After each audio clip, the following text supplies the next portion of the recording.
find a partner, at least just one other person that can go in on this with you. And then from that, you can kind of build a team and build like employees and things like that. I kind of just wanted to get deeper into the psychological and group dynamics of self-employment, solo self-employment versus having a group that you're working with. How do you think it has differed, like the kind of the ups and downs through doing it on your own versus having a team to work with? How do you think that group dynamics and just individuality kind of plays a part into the overall like stress levels mentally? Yeah, so I'd say like at the beginning, we always go back to the beginning, melting pot. Melting pot was the beginning of pretty much my entire entrepreneurial career, right? And it was stressful at times, but it definitely could have been more stressful if I hadn't been working with Bevan and Phil. Because they were doing like all the website stuff. Phil was doing most of the branding. I not contracted, but like I delegated a lot of work out to a lot of people. But there was still the stress because I still was running the show, and calling the shots and like directing, right? So there was the stress there, but also like not really. Now, like definitely, well, I shouldn't say now, but let's say middle, Yyetti archive. There's definitely a lot of stress. I was working on a lot of different projects. There was the entire Yyetti portfolio. There was Eyes of Yyetti, Mr.Yyetti, Yyetti archive, so I'm editing picture and then I'm editing YouTube videos and then I'm making clothing designs and trying to figure out like the logistics, printers, product, all that stuff, right? And then there's still the financials and like there's money leaving my account and stuff, and it was a lot of stress, and there wasn't really anyone to lean on because I'm doing it myself. And it's kind of hard to rant about it as well to friends who might not be working on business, because people hear entrepreneurship and they think you're making loads of money, right? So it's hard to like then like rant to people like, yeah, it's so hard managing my business, and I'm tired and I'm stressed and I feel no confidence in myself and all that stuff. It's like, bro, shut up. Right? So I don't know, there's a lot of those things, and obviously I'm in a new province and stuff. I don't know a whole lot of people. I definitely felt alone in a lot of those cases, so like stress builds up in that way. I think like doing at that time Neptune's Cavern definitely helped me a lot, because that was pretty much my way of like talking to people. Because if I wasn't recording the podcast, like chances are I'm going to be stuck in my room just editing and working, right? On top of like then also working like retail at Foot Locker. So the podcast definitely helped because then I got to talk to people and it was also work. But for the most part, like, yeah, that stress buildup was definitely more significant when I was doing things by myself. I think it's definitely, from what I'm hearing, is that it definitely depends on a lot of individual aspects. Like I think that you can definitely have stress in both aspects, depending on where you're at in your life. So like in a setting where you're working with a group, you can have a lot of stress related to, oh, these people are depending on me, I need to pull through, I need to deliver, if you're the one calling the shots, that is, right? And then if you're on your own, you can have a lot of stress because you have nobody else to lean on, nobody else that can fully understand what you're dealing with and going through, and you're kind of just the one that's doing everything. So you can experience a lot of burnout in that sense as well. But yeah, it's interesting. I tried to do a little bit of research on the connections between like the stress levels and the psychology related to self-employment versus employment in group settings. And it's interesting because there's really not a lot of information out about it. There's a lot of research separately on, the the pros and cons of being in a group, mostly the pros of being in a group setting versus being alone.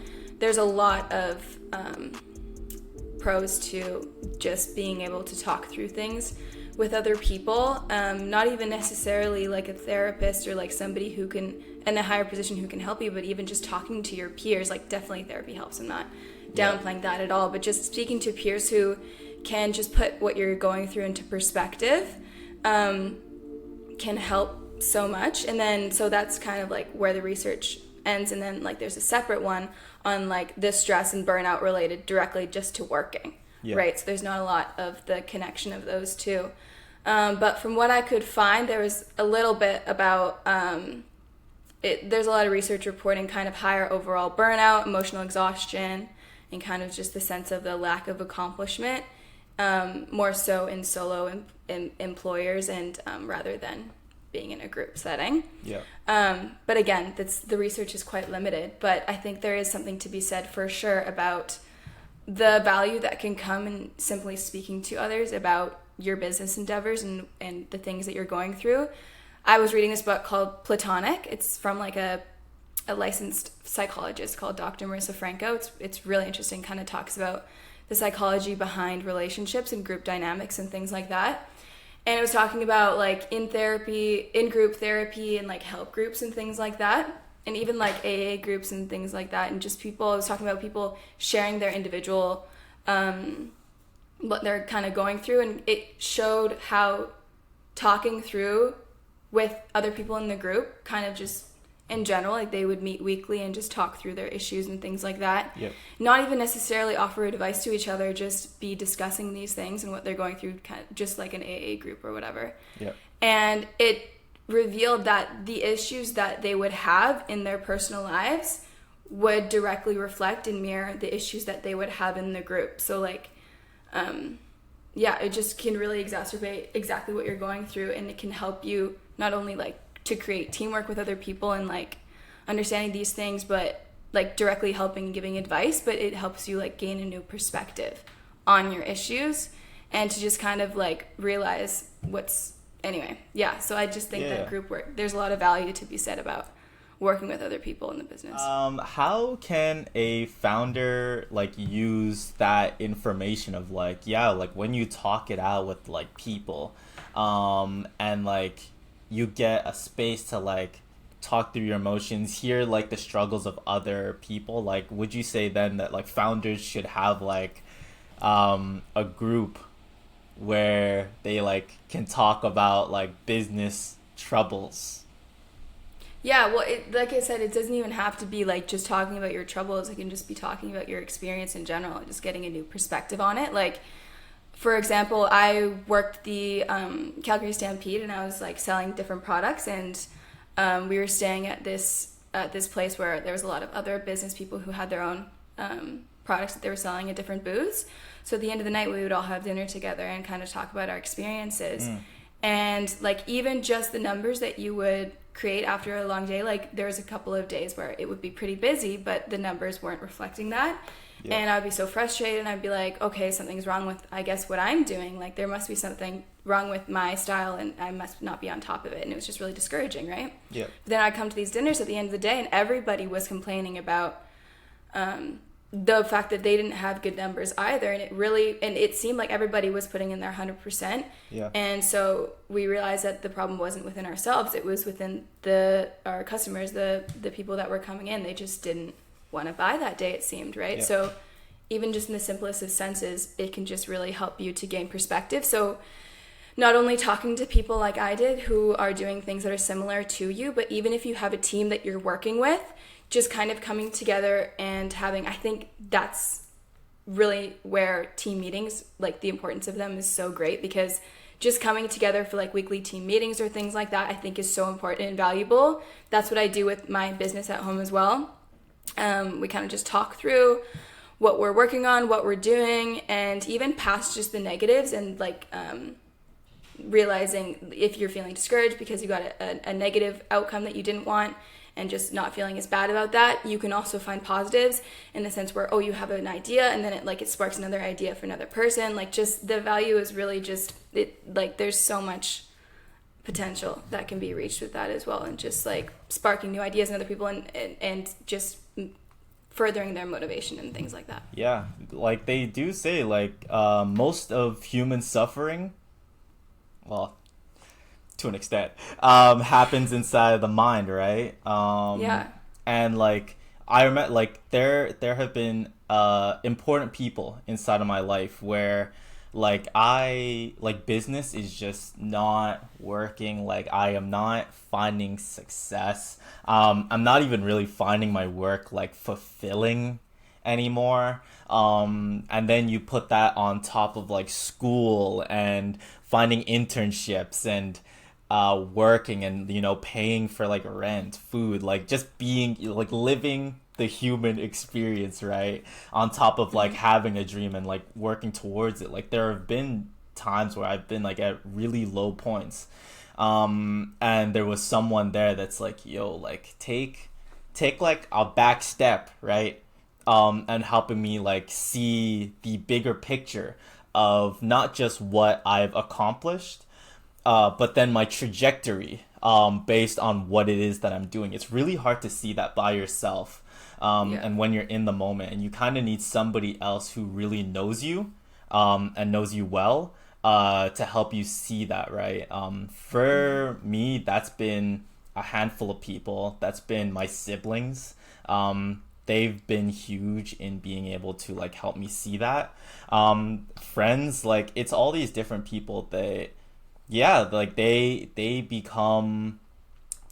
help you like look in the mirror and like reflect inside of a positive way. Further, like apart from just the business aspect of things, like just your personal life, being able to have a group of people that can just put things into perspective for you, or even just one friend that just you can talk through things with, I think is definitely really important. Yeah, absolutely. Yeah.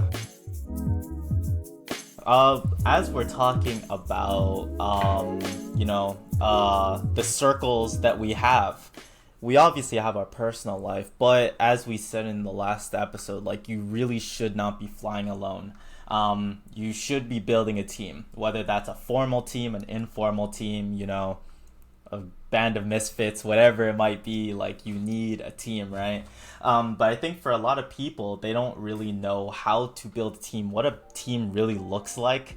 They're kind of just used to like, okay, well, you know, there's my friends and like my friends will be my team, right? But that can't be the case all the time, right? Like at some point it's like it's got to be people based on like skills and so on, and some people have distrust with that, you know. They don't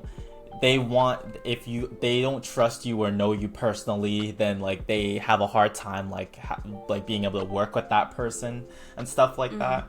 I was watching this one episode of A Bit of Optimism by Simon Sinek. He is my favorite public speaker, like, in the world. I absolutely adore that man. And he had one guy on the podcast named Scott Galloway. He said, greatness is in the agency of others. And I thought, I already thought about like having this like podcast episode, but when I heard that, I was like, oh my goodness, that is fantastic. So how is it that we like accumulate greatness around us in order to grow and build with those people? If you're first starting out, there's definitely a process that I think you should take before you can achieve that level of like you got your team, you're set, right? I think that it's important to first find a mentor, find somebody that you can look to that has a similar vision to you, and that could potentially, even if you can't physically have a personal connection with them, just even like you said, like listening to podcasts or listening to somebody who you can look up to who has a similar vision to you and see how they're doing things. It can be super encouraging, especially when you're starting out initially on your own. So I would say that would be the first step.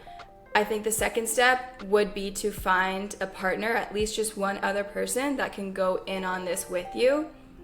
And then from that, you can kind of build a team and build like employees and things like that. And I think that where that autonomy of others comes in is when you're giving them tasks and you're giving them big projects that they can do whilst they understand what the vision is and what they're working towards. you're instilling power within them, and in that sense, power within the whole group grows. You know what I mean? That's kind of how I interpret that. How have you been able, like, how has that looked like inside of your life? Yeah, so basically my whole life, my dad was essentially my mentor. He was the founder of the business and things like that. More recently, I've found a lot of other people who I enjoy listening to just on different platforms that have similar business mindsets that I'm striving towards. But yeah, essentially my dad was my mentor my whole life. So that was like my personal experience. So he kind of created, and I think this is where mentors come into play, is they help you start somewhere. And where things can be really overwhelming, they can help you just with your building blocks to these things. And they can also help you with your motivation, I think. And then so when it came to partners and things like that, he kind of, you know what, this is a very unique situation. Not a lot of people go about it this way, but he ended up being my business partner, and then we recruited other people along the line. My sister was a big business partner as well throughout. So I was super lucky to be able to work with my family and people who I was already super close to and I trusted a lot. But there was a lot of other people along the line as well who we partnered with, who we employed and things like that. But yeah, and I think in a sense the partners definitely help you with the perspective I was talking about. So talking to somebody who has the same vision as you do really helps you to put things into perspective at the end of the day when you're trying to work through things and you're initially starting to build a business. And we can also like encourage each other. Like me and my sister, we're equal partners, and we both run our own different product lines, but we work the same things. And we really help to encourage each other through these things and just really build that and move that forward. And then when it comes to employing people, not only does it give them a sense of autonomy themselves when you're giving them tasks to complete, but it also helps you to build your leadership skills and to just become better at discernment and like figuring out exactly which potentially friends you want to recruit or just people. So when it comes to that, I don't have a clear answer when it comes to being able to discern the exact right employees, because there is so much doubt that comes into play when that happens, and you do have to be really careful when it comes to that. But like I said, as long as your vision is the same and you're really clear about what the expectations are, and you're both under the understanding that this might not pan out, this might fail, as long as you're both putting in the amount of effort that's expected from each of you and the ideals are clear, then it could definitely help the process. Yeah, 100%. Like for me, what I've seen, or at least what I've changed this time around, because like I took like a pretty big break from like all things business. I was like, okay, like I mean, there was a time where I'm like, I'm really just not good at this, so let me just wait until I get like a formal job and stuff like that, right? But the switch that happened for me was that, one, I enjoy doing this a lot, so it's hard to just step away from it. But then it's also like kind of finding your Avengers, right?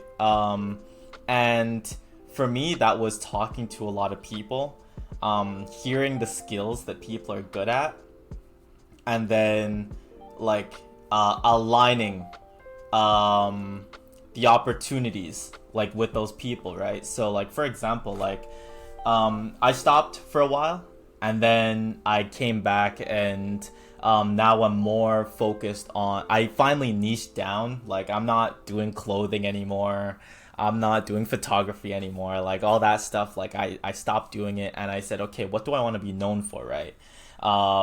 So I like went like just fully into business strategy, business management, stuff like that. And then I was like, okay, well, the podcast still kind of like works along that. So now all the podcasts that I work on are aligned with like that like business center, right? And like instead of me doing all the graphic designing, like it's finding the right fit and people who are also just looking for opportunities to grow, and then, you know, collaborating on that. And there are some things that like really should pay people. Like the graphic design, all that stuff, they're building up their portfolios. So they were cool to like just help me out with it. I'm building on my business strategy portfolio. So like I'm just pro bono helping out a few small businesses with their stuff, right? But like for like editing videos, like I have like one of the guys that I grew up with, you know, the homie Sam. Like and it's just a matter of like, okay, well, like I'll like once I'm able to pay you, like then boom, I'm delegating that out, right? I can't make music. Like I don't have the instruments for like making beats and stuff. And Emmanuel's working on his like portfolio and trying to get like his music career started. So ever since like first year, we've been collaborating. He's been making me beats. I put them on like my content and we collaborate in that way, right? I think the biggest thing is collaboration and finding where you can bring value to other people.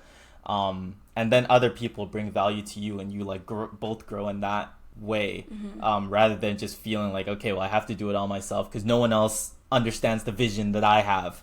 And I used to have that mentality until I realized that like I can just be better at explaining things. So I grow as a really and I don't have to like do everything anymore, right? Like everybody benefits. Yeah, exactly. No, I love that. Yeah, I think that can be a really beautiful thing as well when you can find, like you've always done in high school even, just finding where other people can contribute towards you and the value that you can contribute towards them. Absolutely. Yeah. Yeah, it's a lonely road, and it only has to be as lonely as you want it to be, right? Like obviously when you are running your own business, no one is going to care about your business more than you do, right? So there's always going to be that asymmetry of like enthusiasm and what's the word? That hurts so much. It's okay. It's okay. There's always going to be an asymmetry in how much you care about your business, and sometimes it'll feel weird, especially with the people you work with, that they don't have that same like drive. Thank you. I was about to do it again. They don't have that same drive that you have for your thing, but it's like, yeah, obviously it's your dream, right? But the way that you at least mitigate that is having people around and working on something that you care about a lot, and then finding other people who like buy into that vision, right?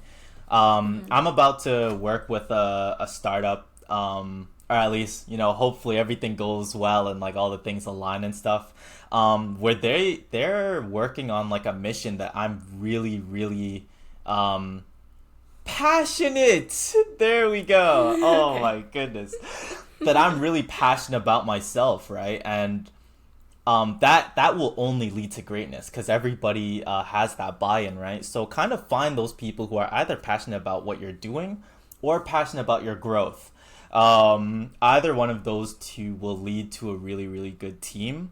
And even if it's not a formal team, at least like work with other people. The best way to work with other people for your thing is to offer your help for other people's dreams, right? You have to give. Giving is the beginning of the receiving process. So yeah, that would be my advice. Get out there and find your community, you know? What advice would you give to any people who are at like the early stages of their endeavor? They have an idea, you know, or not they have an idea, but like they're a founder, and they've been kind of going about things mostly solo, mostly doing it themselves. Very rarely do they like contract someone like to do something, but that's it. Like they'll just like maybe like, you know, Fiverr or whatever, right? Like quickly, you know, someone does the project, then they go. It's back to them like running the thing on their own, right? What advice would you give to someone like that? If you're initially starting out, like bare basics, you just got the idea out, you've done a little bit of solo work yourself, but you're trying to move forward, I would say definitely find a mentor or somebody. If you can find somebody who you can directly shadow, that would be the most ideal. But even just find somebody, a business person, a podcast, an influencer, somebody who has the same type of vision that you do and that's doing what you want to do. And that's kind of a lot farther ahead in the process than you are at, because that'll really help you gain perspective on the steps you need to take to get to that point. And I think after that, it's really important to be able to identify what your strengths are. You already got the motivation, you got the goal down, you got the vision down.